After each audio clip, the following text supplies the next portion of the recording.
the water temperature is not cold. And I keep checking it all the time just to make sure it didn't change. So getting them wet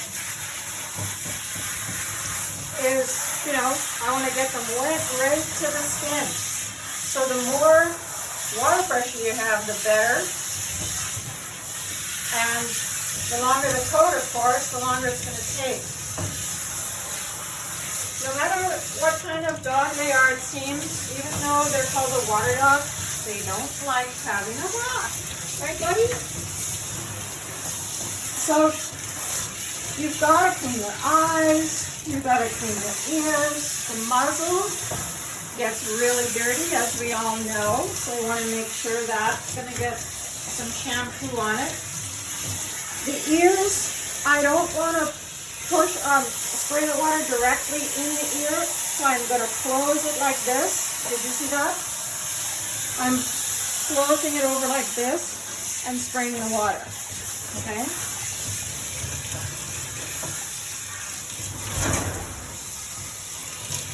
And I'm going to shake on you, so be prepared.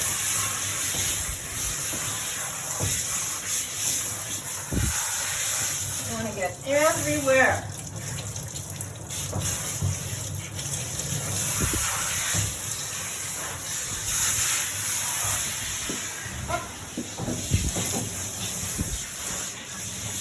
Under the tail, very important, of course. Underneath is where it's going to, all the lower parts, of course, are getting more dirty than the top of his back. So make sure you get all that. Does he look happy? Oh, buddy. He don't look so happy.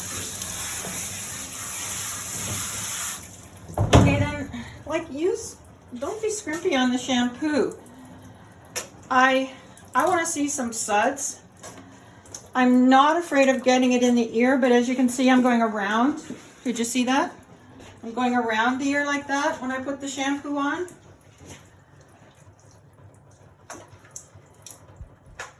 And then I'm going to scrub. They like that. And I've got my fingers under the ears here. Can you see that? I'm scrubbing across the opening in the ear. And he's going to need 2 baths. He's pretty dirty. You want to be sure you get the ears because, you know, everything gets dirty. Okay? All right, cut. So when you're shampooing, again, this is the second shampoo. Now I feel better about getting right in there and scrubbing, scrubbing, scrubbing. Okay? It feels good. I mean, imagine how it feels after being matted and dirty. It despite the look on their face,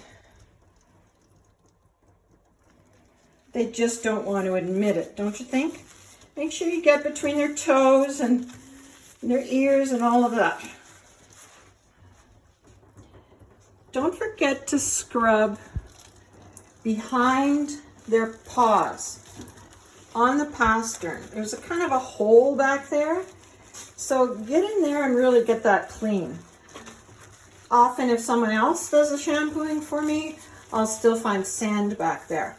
Also underneath their foot. Like, get in there, because that hair, first of all, has to be clippered off later. And they get sand in between their toes. And it's pretty uncomfortable. So you want to give them a good scrubbing everywhere. Make sure you get the ears. I'm going to be putting some ear cleaner in the ears. I do that probably once a month, depending on what's going on with them. And just make sure you get. Now rinsing is next. Rinse and rinse and rinse and rinse until you think you're done, and then rinse some more. A lot of times people will come and say, oh, the dog's itchy and what should I do? Well, chances are you didn't rinse them well enough, or somebody didn't. And you just need to put them in the tub and rinse them again. So I'm going to rinse him and rinse him and rinse him. So we've rinsed and rinsed and rinsed and rinsed again.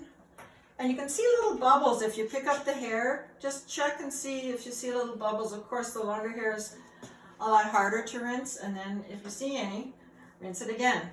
So I'm going to put conditioner on. I have about a teaspoon of conditioner in this size bottle. Stop it. Okay, so I have about, like I say, about a teaspoon of conditioner in this size bottle mixed with warm water. I always mix it with warm water. Shake it up really good. And I'm putting it all over, and of course, you can feel where you've put the conditioner because it's slippery. You should get on those legs. And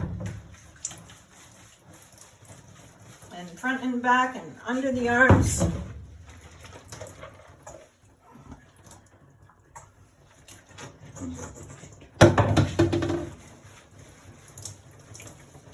And the time depends on how good the puppy is.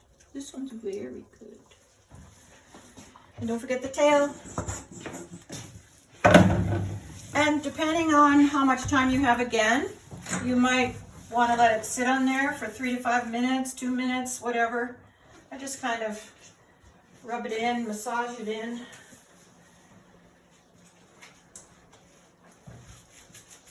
Make sure you get his little legs and feet.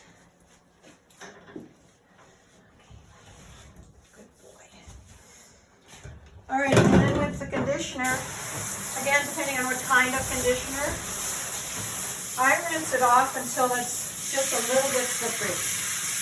I don't want too much in there.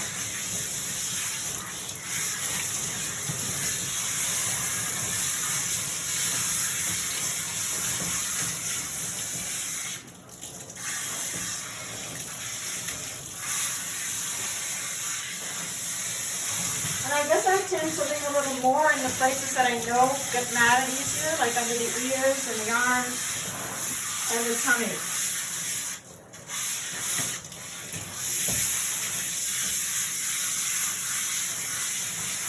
If you don't want to leave too much on, or sometimes it gets sticky and might attach to it. So just get the majority of it out so it's a little bit slippery. Take the static out. Okay, come on, buddy. Up, up. Good boy.